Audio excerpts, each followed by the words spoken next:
he had that was the soundtrack to his telling me what had happened to his daughters, Yeah. that, aged 8 and 10, had again, like their mother, been sold, were presumably being daily raped.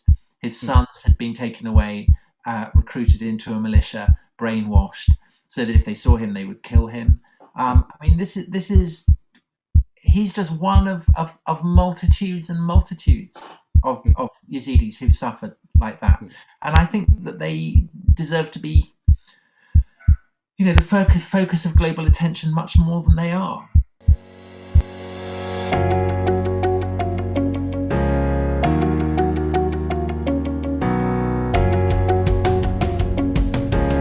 Hi everyone, I'm Petrus and welcome to Worldview. Worldview is a podcast where we explore everyone's perspectives on all things that can broaden our worldview. If you've watched some of our content so far and liked it, please consider liking this video, subscribing and donating on Patreon.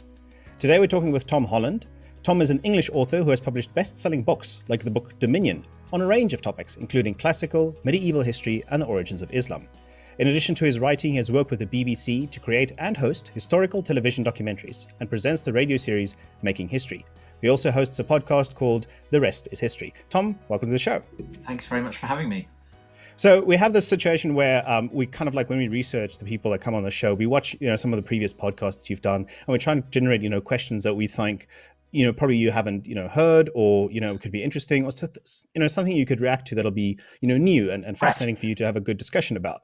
And one of the podcasts I watched was a podcast you did about 2 years ago on a child called Trigonometry, where you talked about your book Dominion. And in this you explained the concept or you talked about the concept of Puritanism and its connection to history. Could you just, before we get into the discussion on that, could you just briefly describe please Puritanism and its connection to history?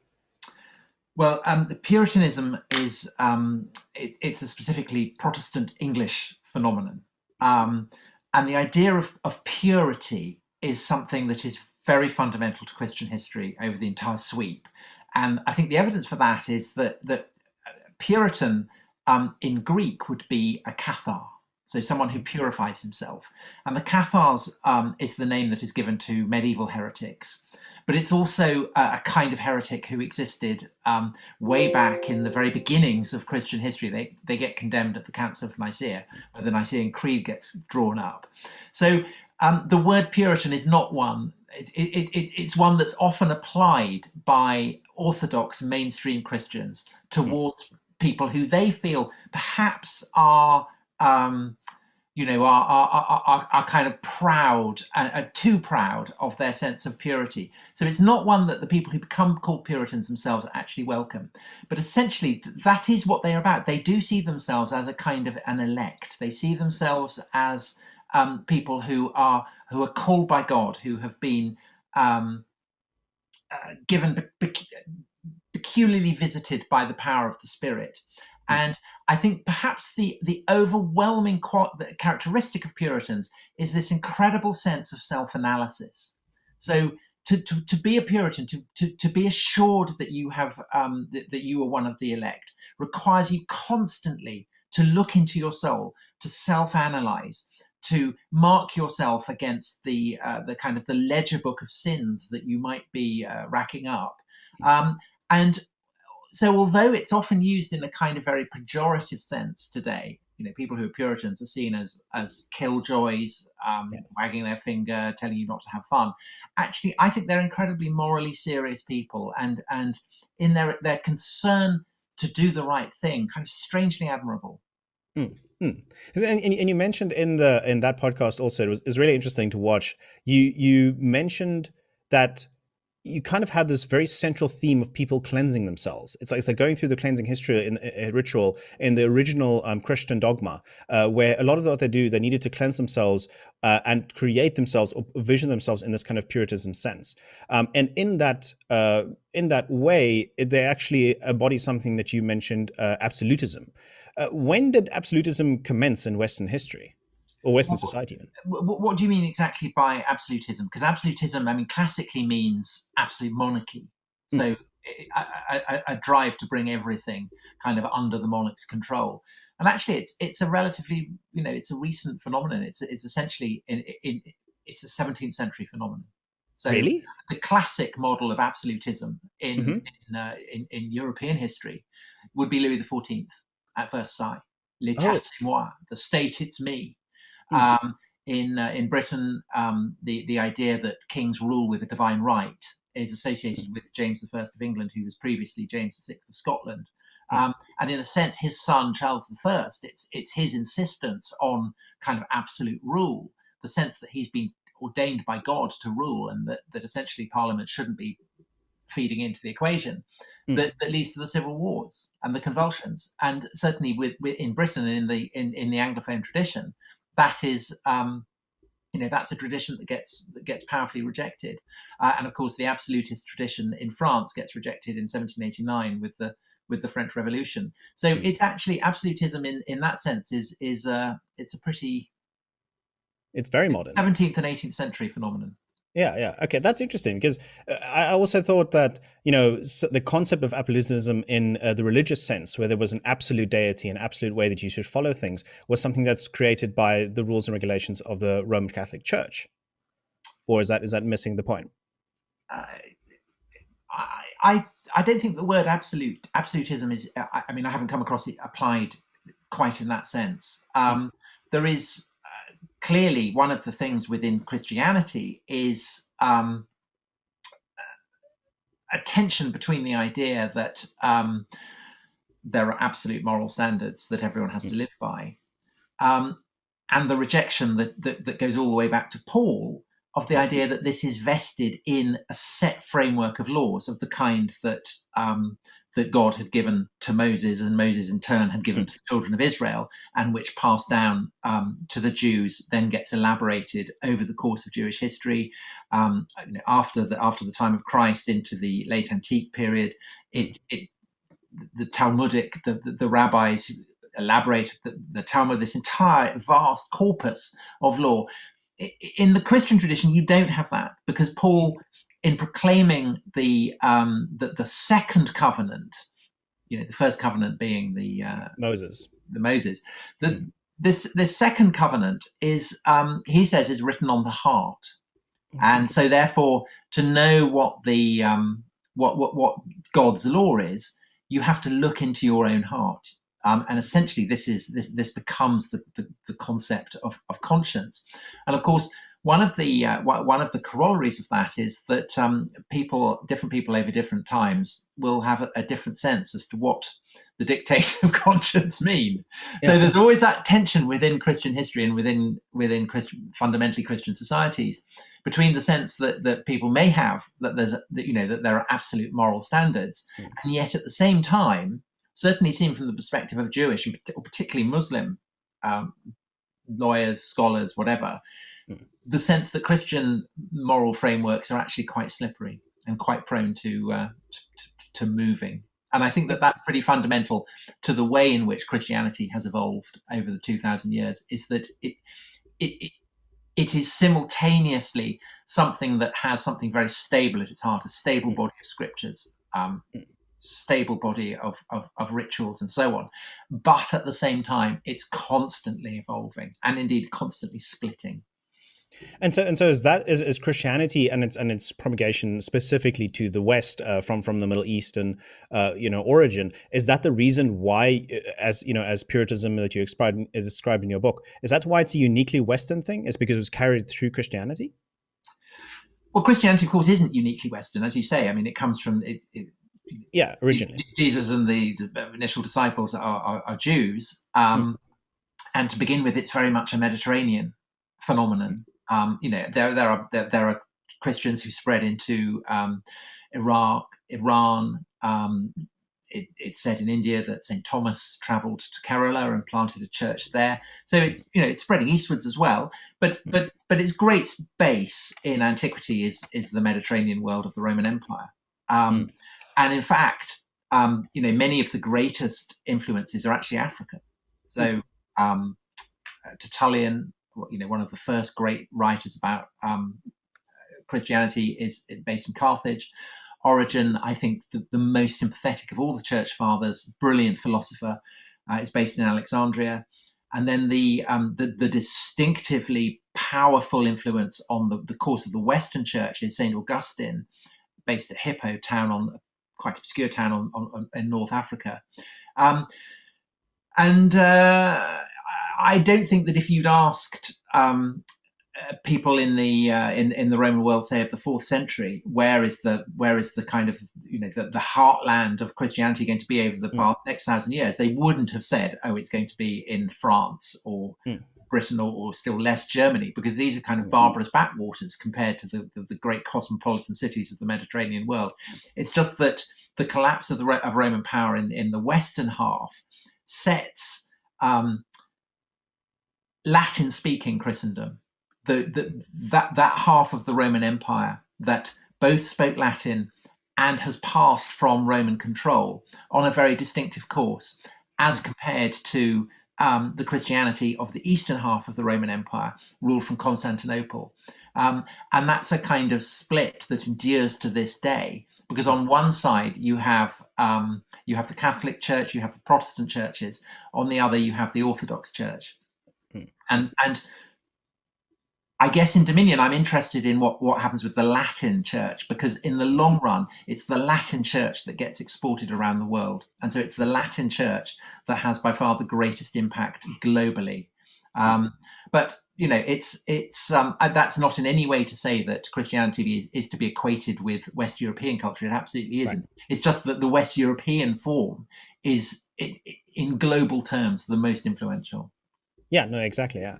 And just bringing it back to my previous question on absolutism, you asked me like what I mean by it. In my perspective, or rather definition thereof, I was more talking about the perspective. Actually, maybe it's related to the monarchy that you mentioned, in the term that something is absolute in the sense that there's no alternative. It's in the definition of the word absolute, as in this is the only path that should be followed.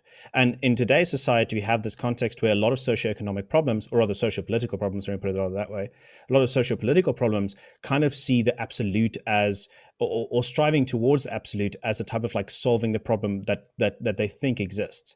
We have the scenario where living standards are increasing. So the reason living standards are increasing quite sustainably across the world, with I think the Gates note specifically mentioning a lot of key markers that show the living standards improving, and then problems are being eliminated. So without problems, we are unable to be heroes, and therefore we must contrive with some perhaps sometimes even irrational fears and dangers that we can go cast ourselves as heroes. This is something that you mentioned on the trigonometry podcast.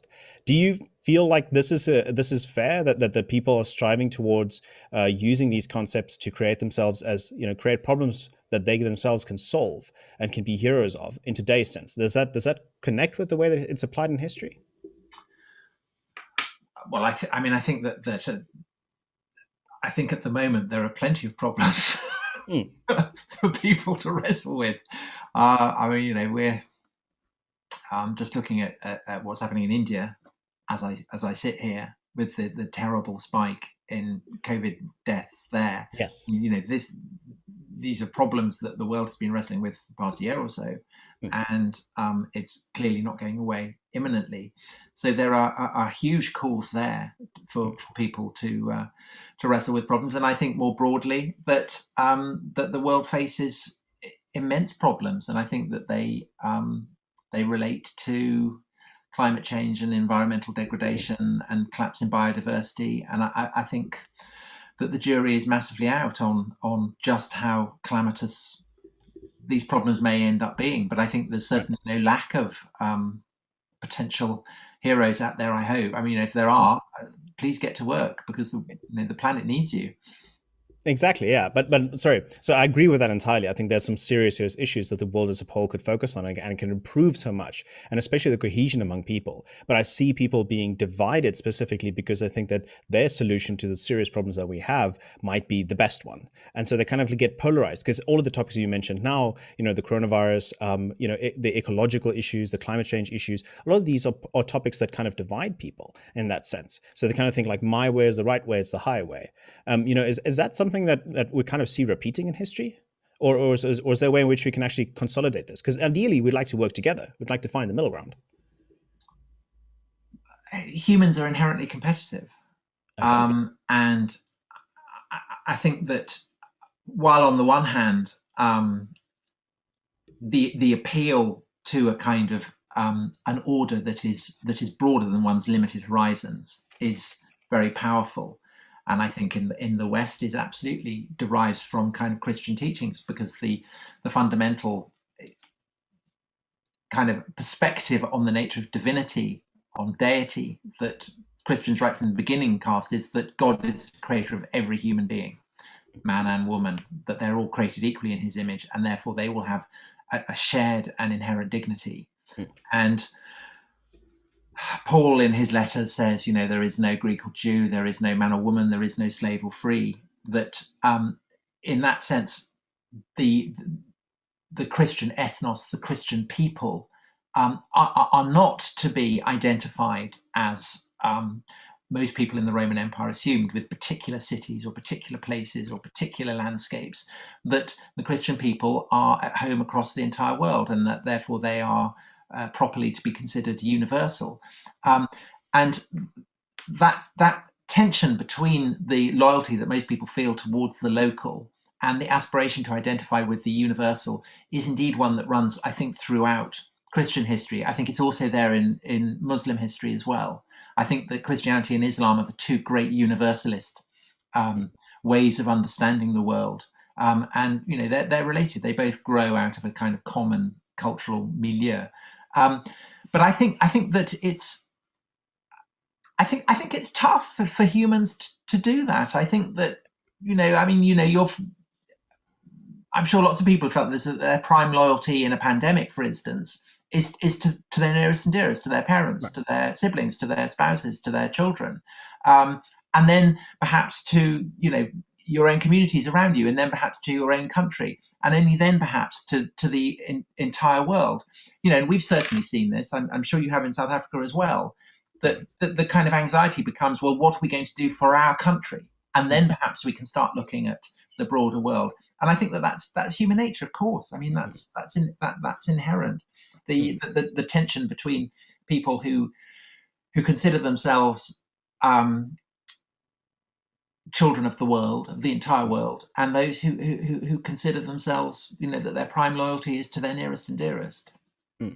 But it's a fascinating concept you discuss, or rather bring up here. And this is why I would recommend that anybody that's interested to please read your book called Dominion, to rather just search that up with Tom Holland, because it is so fascinating and brings up all of these extremely, I think you actually mentioned that, it's kind of weird for perhaps a historian to talk about something that's very relevant today, but it's extremely topical still in the way that you apply and the way that you study in the book. So I definitely recommend that. But I want to pivot over specifically to your podcast, The Rest History, or The Rest is History, where you discussed two hypotheticals. So you say, for example, what would have happened if the Roman Empire hadn't fallen? So it existed for an extremely long time, but in the end, it kind of deteriorated between the two hemispheres, like you called Latin Roman history, and of course the Eastern Roman Empire. And what if the Nazis had conquered Britain in that alternative history as well? And this is something that's, I think, a lot of people ask, like they're really curious, like the what if scenario. Could you perhaps just explain these two ideas and what you believe would have happened next in each case? They're rather different, because I think that the conclusion that we came to is that the Roman Empire was pretty much bound to fall. Because and it's almost impossible to think of a circumstance in which it might not have, in which it wouldn't have done. That actually, what's remarkable about the Roman Empire is not that it ends up falling, but that it survives for as long as it does.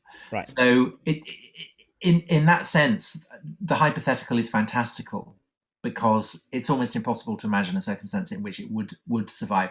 I mean, I guess if it had, then Europe would look perhaps a bit more like China, where there have been many empires, and yet a sense of continuity has prevailed between each dynasty. So a sense of kind of Chinese continuity has survived conquest by outsiders, imperial implosion, times of famine and disaster.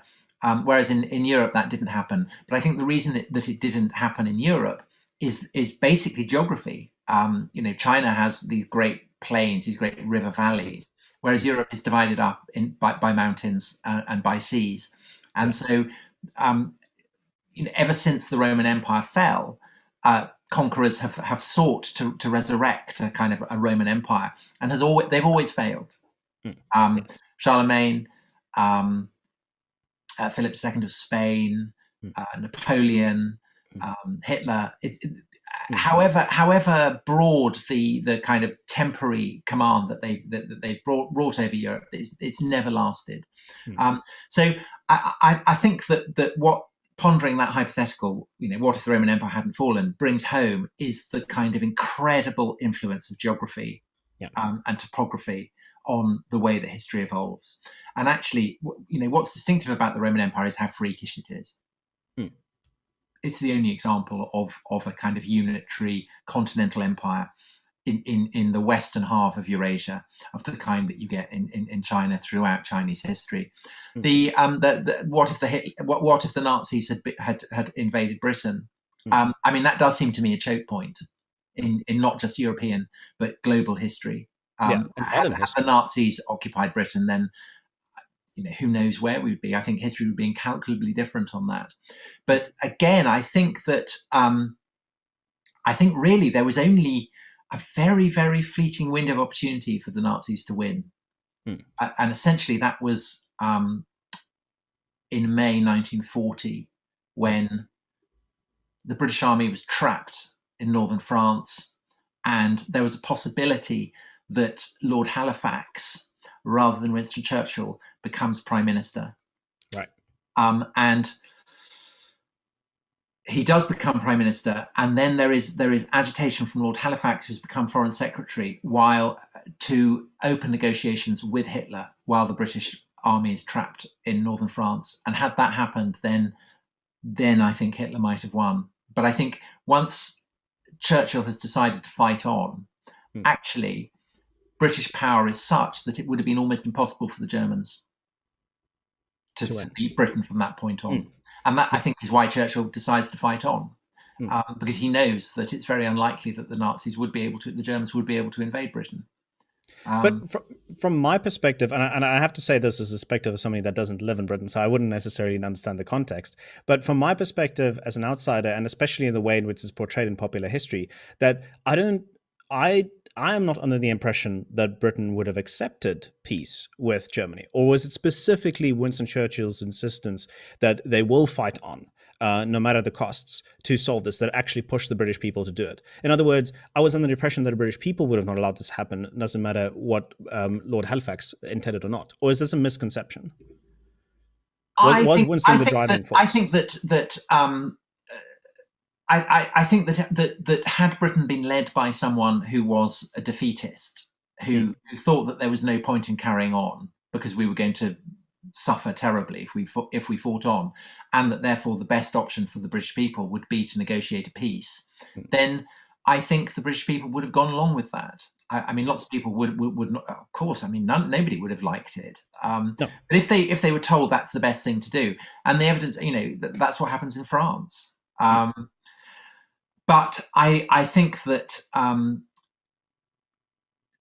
Churchill gives voice to the determination of lots of people in Britain to fight on, and he's able to do that not just because he's kind of engaged in mad vain glory, but because Britain is a kind of massive global power still in the 1940s. It has the largest navy in the world. It has vast empire at its back. It has huge quantities of manpower. It can close off the seas. It can adopt the strategy that it adopted against the Kaiser, against Napoleon, against the French in the 7 Years' War, essentially just to throttle the shipping lanes. And that's exactly what happens. And Churchill's punt proves correct. So perhaps, related to this or further back in history, who would you say is your favorite historical figure, and why, perhaps? Oh, goodness, that's a question. Who is my favorite historical figure? That is a very difficult question because it entirely depends on my mood and but I would say that my favorite historical figure actually is the first historian. So the person who makes history possible.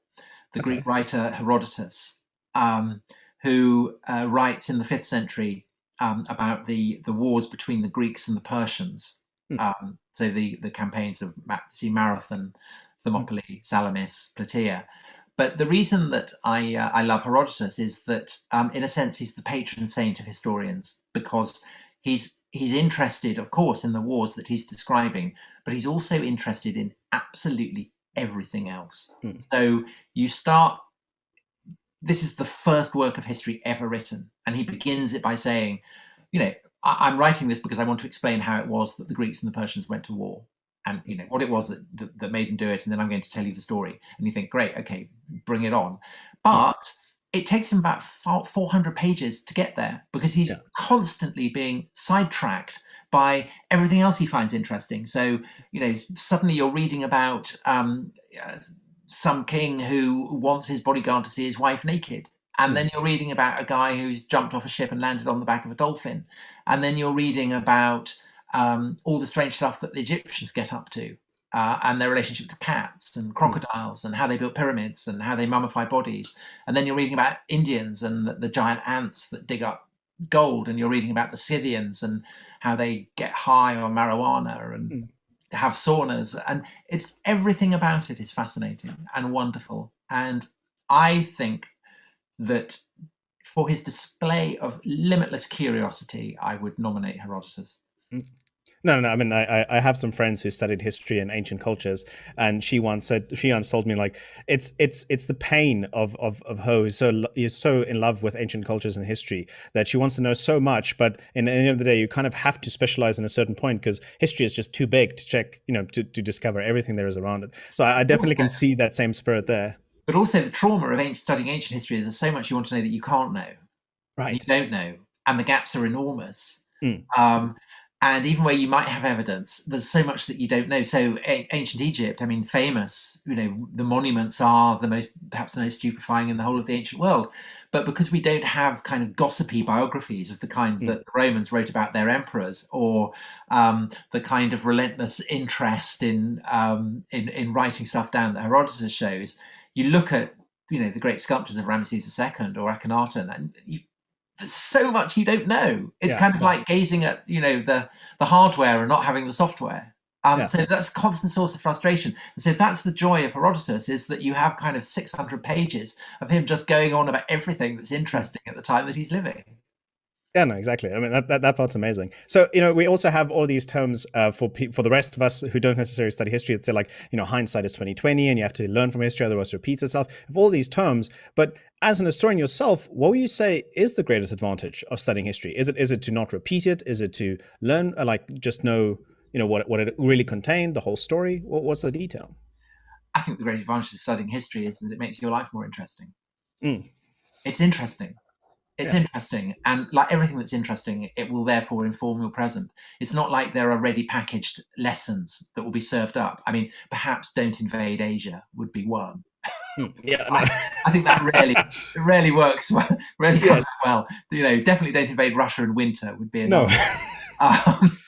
But by and large, the fascination of history is, there are no definite answers, because the lessons that you draw on history will depend on where you stand geographically, where you stand in terms of history, your perspectives, your views. And often, our understanding of the past will change in light of the present. So we may have one particular perspective at a certain time in a certain place that will then be radically reconfigured and changed. And that is what makes it so interesting, because it's kind of like real life science fiction. The past is like the present, but it's also nothing like the present. And it's that mixture of the familiar and the utterly strange that, to me, makes it so compelling. No, I can definitely imagine. So yeah, thank you so much. That perspective was really, really fun to see. I just want to turn to a slightly more somber note and talk about some of the other projects you've done. Specifically, you received quite a bit of blowback for a documentary you did called Islam, the Untold Story. Could you just perhaps give us a rundown of the argument that you made in that specific documentary? Yeah, it was a documentary made on the back of a book I wrote called In the Shadow of the Sword, which looked at the way in which in late antiquity, so that's kind of towards the end of the Roman Empire, the great powers in the Mediterranean and the Near East used various understandings of God to uphold their sense of global power. So Constantine the Great converts to Christianity, and the Roman Empire becomes Christian. And so you have a single God ruling the world. And so for the Roman emperors, this means that the Roman Empire can serve as a mirror to this divine order. And essentially, if you have a universal God who's created everything, then you should have a universal empire with a universal emperor. And so it's very useful for them. And likewise, in Persia, where you have the Sasanian dynasty.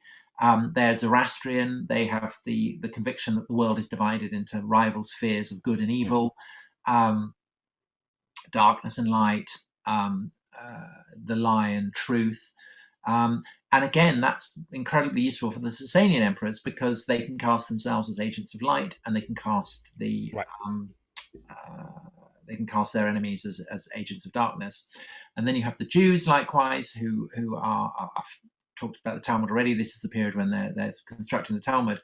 And then, of course, a lot of the Roman Empire in the 7th century gets swallowed up by the Arabs, and the whole of the Sasanian Empire does. And what had been a Roman Persian world, a Christian Zoroastrian world, becomes an Arab and, in the long run, Muslim world. And the great caliphates that emerge in the 7th, 8th, through into the 9th century are empires very much that, in a sense, clearly derive from the prototype of empires that the Romans and the Sasanians had established. So I was interested in Islam as an expression of one of those kind of imperial projects, and asking, where did it come from? And I'm not a Muslim, so I don't think that Muhammad received revelations from God. I don't think the Quran comes from God. I think the Quran, is a product of the distinctive cultures of the late antique Middle East. And essentially, that then means that the stories told by Muslims about who Muhammad was and how the Quran came into being, from my point of view, cannot be true, because they depend on believing that God gave these as revelations. So if I don't believe that, then what explanation can I provide for where they came from?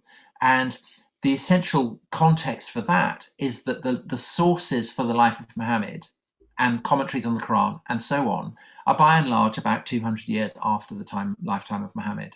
So in a time where essentially oral tradition serves as a kind of Chinese whispers, that means that there's a lot that is not to be relied upon as evidence for what happened in the 7th century, as opposed to, say, the early 9th century when they were written. In other words, that they're back projections. And that therefore, essentially, we can't. I think that it's very difficult to know what actually happened with what we now call the beginnings of Islam. But essentially, the argument of both the book and the film was that the Arab Empire came first and then Islam emerged from it, rather than, as is traditionally thought, Islam emerges in the depths of Arabia, and this then inspires the Arabs to go and conquer an empire in the name of Islam. So you can see why, for Muslims, this would be a kind of unwelcome argument, I guess. Of course, yeah. And slightly more in the modern context, there was also another one called ISIS, The Origins of Violence. We go on to state that there is a connection between Islam's and the horrors that ISIS inflicted, where ISIS, of course, translates or rather stands for Islamic State in Syria. Can you elaborate on that? Or why do you think it was such a controversial statement saying that Islam and ISIS is connected, and if they're even connected in name? Well, essentially, what the Islamic State fighters were trying to do was to, as the name implies, their leader proclaimed himself a caliph. They wanted to resurrect what they saw as being the kind of primal model of a caliphate. And they looked to Islamic prophecy and scripture and law codes to try and provide them with a framework for what they should do. And they applied this in a very kind of literalist and bloody way. So on the film, we focused on the sufferings of Christians in northern Iraq and the rules on how Christians should be treated, mandated in the Quran and in the Sunnah, is that they should be obliged to pay taxes, they should acknowledge their own subordination, and then in return they should be allowed to have freedom to practice their faith. ISIS applied this rule but didn't actually allow them to practice their faith. So essentially, it became a kind of license for extortion. But the people who really suffered were a religious minority called the Yazidis, who, in the Quran, it said that that only the people of the book should be given this license. That if they are called what are called mushrikin, which is kind of conventionally translated as pagans, then they should be essentially, the men should be slaughtered and the women should be enslaved. And ISIS said, well, the Yazidis are mushrikin, and therefore we should target them for destruction because that's what God wants. And they applied these laws very, very literally. And it seems to me that it's ridiculous to deny that that's why they were doing it. That was the source for what they were doing. I mean, I think essentially it was a kind of license for them to take sex slaves. They killed Yazidi men and enslaved women and girls, often as young as 8. But the license that they claimed for this was that they were following the example of Muhammad, and that's. The Yazidis are not going to be safe unless that is faced up to, right? And essentially, that practice gets established to the satisfaction of Muslim scholars as being unacceptable. Yeah, and I mean, you speak about the atrocities that has happened and the context of which it happened because you saw it firsthand. You visited these countries, right? And you saw some of these on some of your ventures. Is that something you could elaborate on, or was that just the basis of your research? We went to a place called Sinjar when we were making the film. So this was in 2016, so 2 years after ISIS had moved into Sinjar. And we went there a few weeks after the Kurdish militia had recaptured it. But ISIS was still, a couple of miles away across no man's land from Sinjar, so within mortar range. And, it was a scene of devastation. It had been flattened. There was no way the Yazidis could go back. And if they did, they would be targeted again by the same people who targeted them previously. So and even to this day, with the Islamic State essentially, imploded, lots of them are still stuck in refugee camps because they can't. It's not safe for them to go home. Right. Yeah, the homes were inherently destroyed. Yeah, and it's terrible. And I remember going to a refugee camp, and there was a man there that I spoke to who'd been away from Sinjar when the Islamic State arrived, and his wife, his 2 daughters, his 2 sons had been abducted. And as he was talking, there was this kind of moaning coming from behind a curtain in the tent, and I could hear this kind of banging, and it was his wife who had been enslaved, kind of raped on a daily basis, and then her owner had shot her through the head, not killed her, but left her mentally impaired. And through a process of middlemen, the husband had bought her back, but she was lying there behind the curtain, kind of banging her head against the concrete floor on which the tent had been erected. So he had that was the soundtrack to his telling me what had happened to his daughters, that, aged 8 and 10. Had again, like their mother, been sold, were presumably being daily raped. His sons had been taken away, recruited into a militia, brainwashed, so that if they saw him, they would kill him. I mean, he's just one of multitudes and multitudes of Yazidis who've suffered like that. And I think that they deserve to be, the focus of global attention much more than they are. And I spoke to this man, and he said, your story is terrible. We'll do all we can to try and keep your profile kind of high in people's minds back in England. And he said, but nobody will care because you've got Christians in England, and they'll worry about the Christians in Iraq, and you've got Muslims in England, and they'll worry about the Muslims in Iraq. But there are no Yazidis, so nobody will care about us. Right. Yeah. I mean, but I'll be honest. It's difficult to say, but I can understand where he's coming from. Like in terms of the point that he's making, it would be difficult to get somebody to care about this. But morally, on a human stand, hearing about this, one can also kind of imagine people being incredibly angry about this and want to take action. But I won't even pretend to understand or to say what I think is a possible solution. But what do you think is the correct response? Solution is the awful thing. Oh, okay. So you don't think there's a I, correct response to this, to the problem of ISIS and terrorism? for the Yazidis, I don't think there is, because I think that ISIS is like a kind, it's like a kind of a, a dry rot Hmm. that you can try and treat, but it will always come back. Hmm. And I think I think it's too dangerous. I mean, how it would be like Jews liberated from Auschwitz having to go back and live among unrepentant Nazis. Yeah. Yeah. No, it's impossible. It's an impossible situation for them. Hmm. But Okay. Yeah. No, that makes sense. there are things that are obviously better than they were. ISIS is gone. Both the Kurdish and the Iraqi governments are I mean, they could be better, but they could be worse. Hmm. Yeah. And there are all kinds of charities and aid agencies that are working with them. Hmm. I mean, in fact, just 3 days ago, I did a 45-mile walk across London to try and raise money for them. Hmm. So that there are things that can be done, Hmm. but their situation is a bleak one, and I think Yeah. a bit like the Uyghurs in China. Hmm. We certainly in Europe live in the shadow of the Holocaust, Yeah. and the mantra is never again, that we would never allow this. Yeah. But we are, Yeah. and the Rohingya in Myanmar. There are groups of people who are suffering terribly, Yeah. but we're not The, really the interested.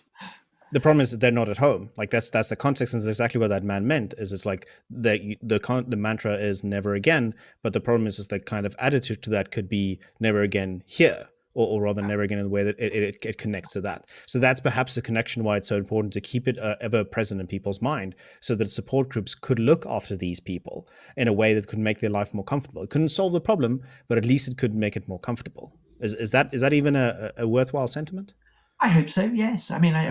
I think there's lots that could be done. Well, for instance, the children who were abducted, who are being redeemed, being brought back. I mean, the scale of their suffering is unimaginable, Mm. and they need help. They're just being returned, broken, shattered, Mm. to not going home, but going to basically to refugee camps. Their Mm. suffering is off the pale. Mm. And I think that Mm. anyone with children of their own would would contemplate their suffering and think, well, they deserve our help. Mm. Yeah. Well, we'll hear from you what type of portals or accessibility options there are for people like us who could contribute that, and we'll add that into the description specifically for this case.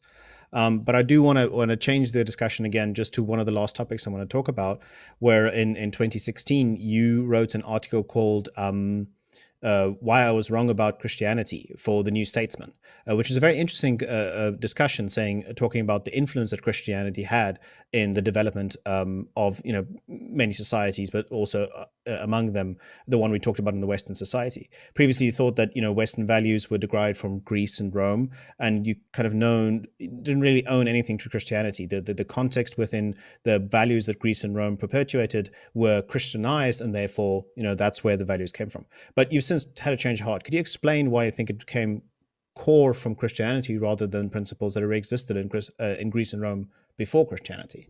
Well, so I was writing books about Greece and particularly Rome, Mm. and actually it was on the most basic level that because I was writing in English, Mm. a European language, I found so many of the words that I wanted to use inadequate to sum up the world that I was describing. So words like religion, secular, homosexuality, science. I mean, all kinds of words were carried a kind of a freight that risked becoming anachronistic.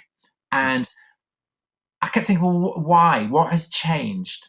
And the more I thought about it, the more I came to realize that essentially the impact of Christianity was so manifest that to speak English was, in a sense, to Christianize yourself.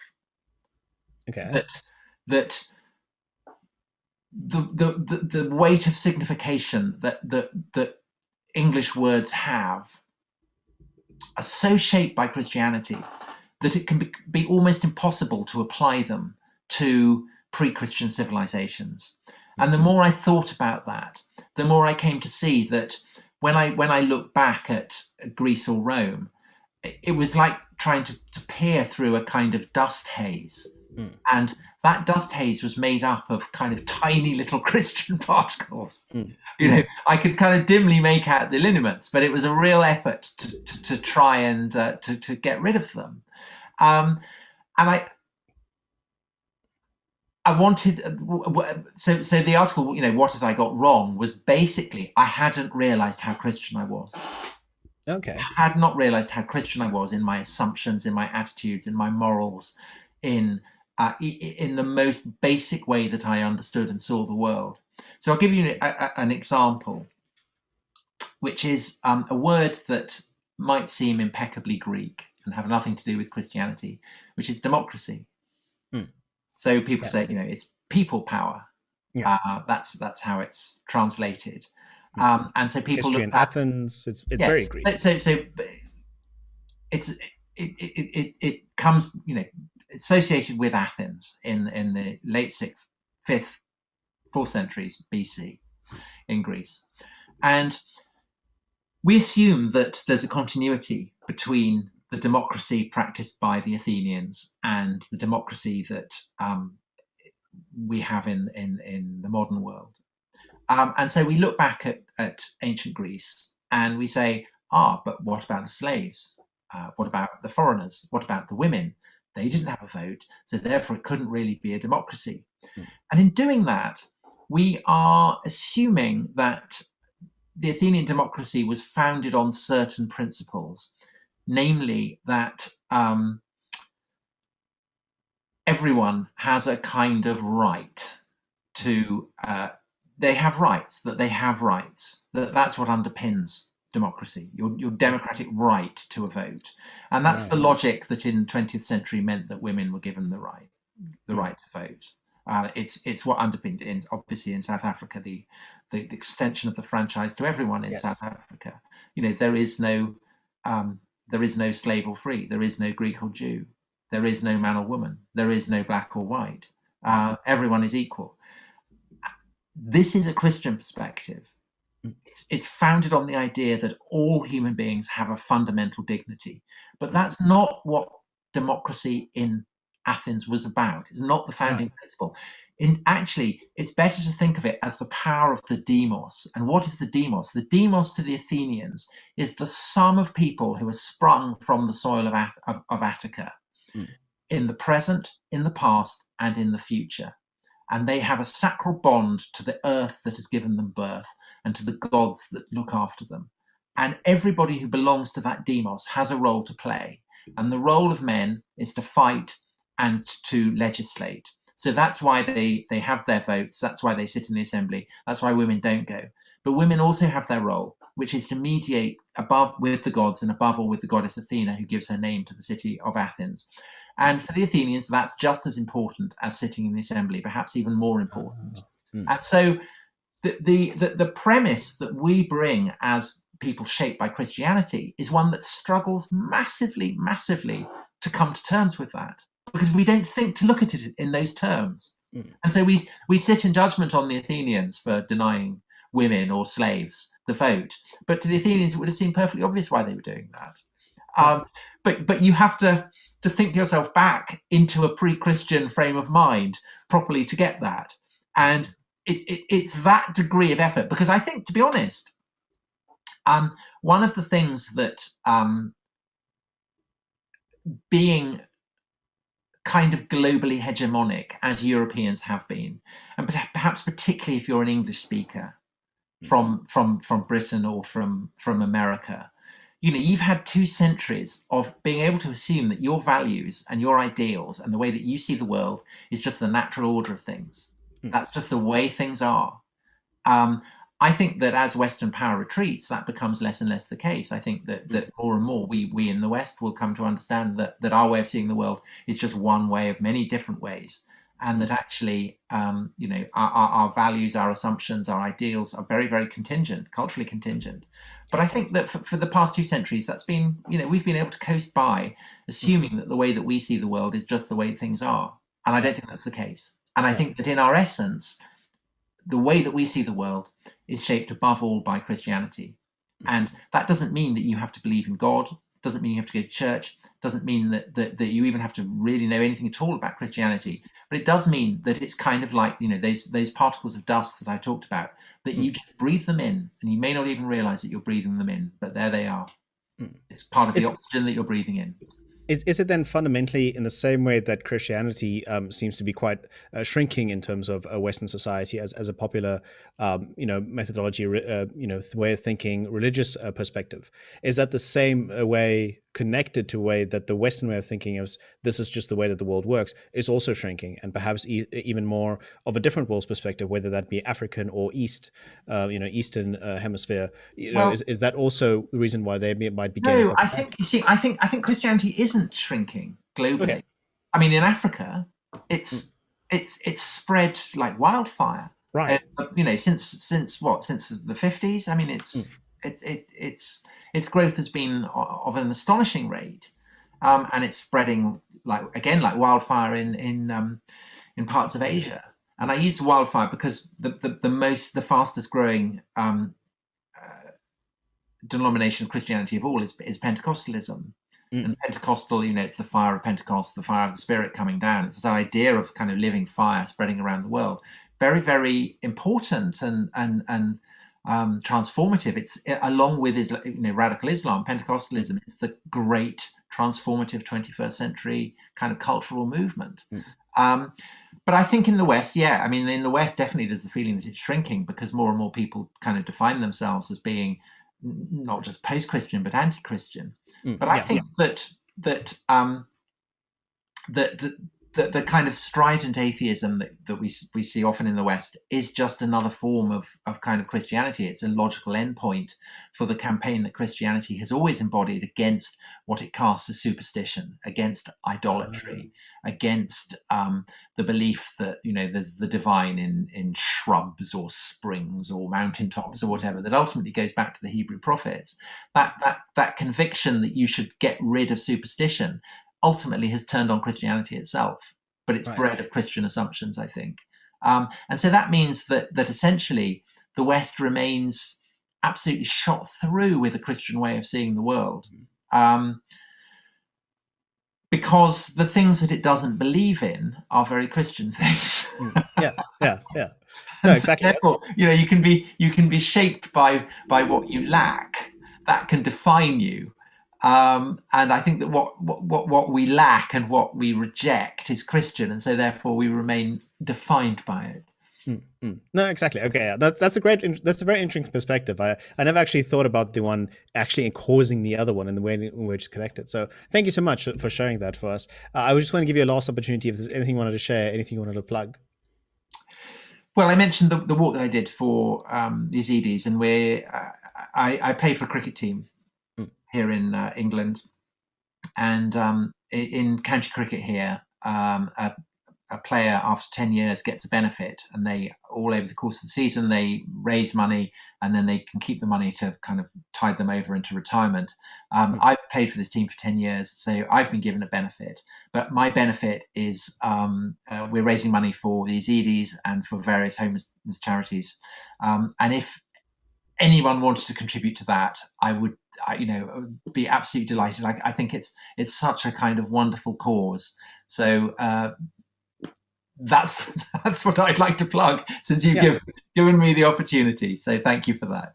No, of course. And thank you so much. We're definitely going to add that in the description and encourage people to go and look at that as well. But just for your side, I just want to thank you so much. This has been so interesting. It's always kind of funny. It's only after the point that history has repeated itself that people seem to want to go listen to historians. So I want to bring out the perspective that we should rather listen to you before it repeats itself.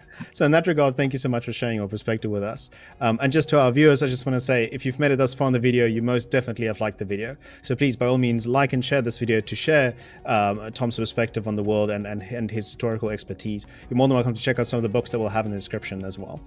So thank you so much for watching. This has been Worldview.